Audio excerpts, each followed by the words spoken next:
Hey guys, welcome back. Sorry about that. Welcome to the video. If you see this, subscribe, like, and do all that good stuff. It helps me out a lot. And if you want a part two, you know what to do.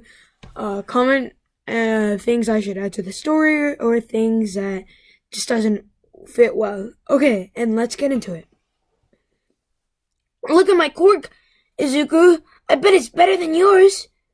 The blonde boy then would pull out his hands, and his sweat turned to mini explosions. The emerald-haired eyes glowed at the sight of the explosions.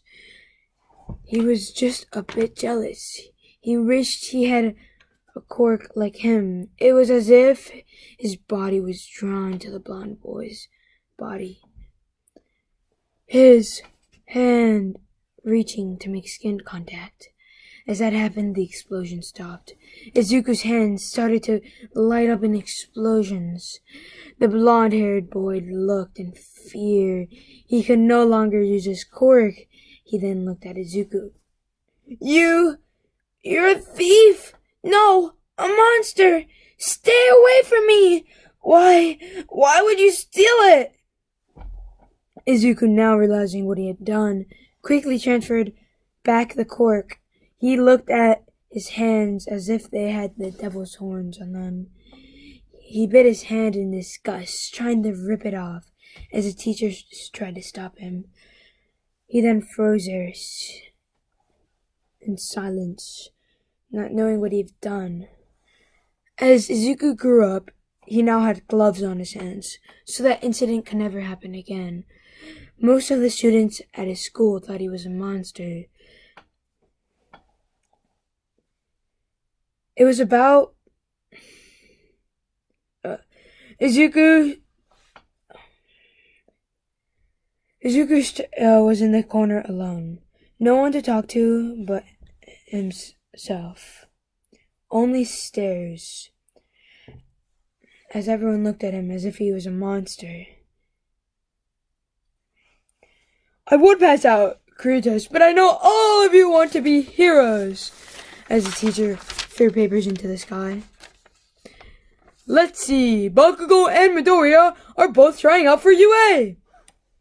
I thought they don't let villains weren't allowed to be heroes. The whole class laughed as they stared at Izuku. Izuku then slouched his head so no one could see him. The bell rang as everyone left. As Izuku walked home, he realized he didn't know where he was going. He ended up under a bridge. He didn't know where he was, as he felt the ground start to rumble. As a green sludge shot up, knocking one of his gloves off from the force of the air. The sludge wrapped himself around Izuku, as Izuku tried to pull him off. Then, the sludge turned human. The human could no longer use his cork as he fell to the ground. In shock, Izuku's hands started to warp to sludge. As that happened, he heard those famous words, I am here! All Might froze in shock. The villain was no more. He saw the boy crying, then looked at his hand. All Might froze, thinking back at the villain. How did you do that, young boy? I stole his cork. All Might wanted to ask more questions, but he could feel it was time. His time was up. He said his goodbyes and left, leaving Izuku by himself. Tears rolled down his face as he had broken his one rule set by himself, to never steal a cork again. Even though it was bad, it felt good.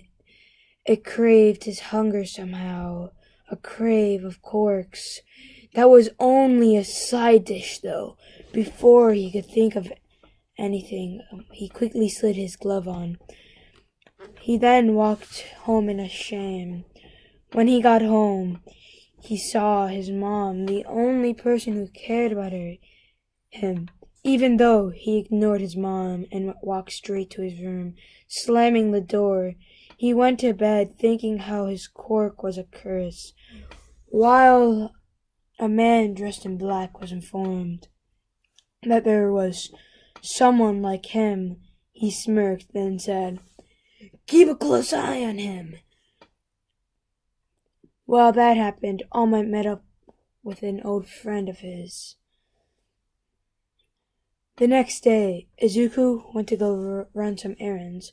While on the errands, he was interrupted by All Might. Izuku started to fanboy out, to be shushed by a black-haired man.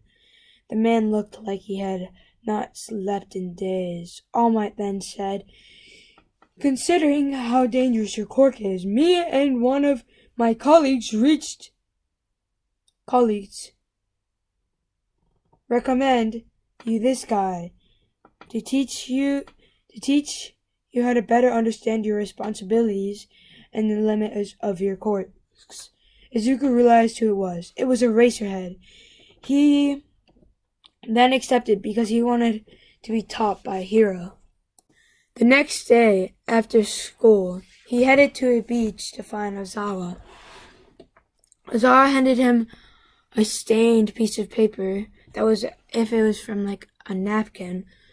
It then read, "Rule number 1, don't steal others' quirks unless they're bad. And if you steal someone's quirk, give it back unless a hero tells you you can keep it. Rule number 2, resist the urge to take quirks."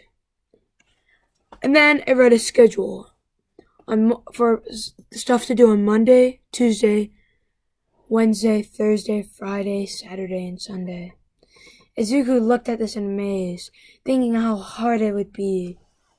He got straight to work, clearing the beach. He had forgotten about the sludge quirk he'd stolen as his arm started to shape into a sludge. It was like a strength booster. He could move the trash with ease as his green, slimy fingers wrapped around the trash.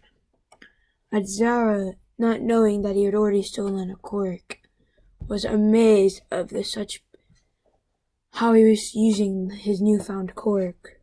Azara thought how Izuku could use his quirk kind of like Azawa's, taking the person's quirk or stop letting them use their quirk for a short amount of time until they defeat the enemy.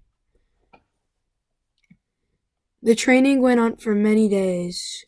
He even brought weights to school so he wouldn't miss out on training.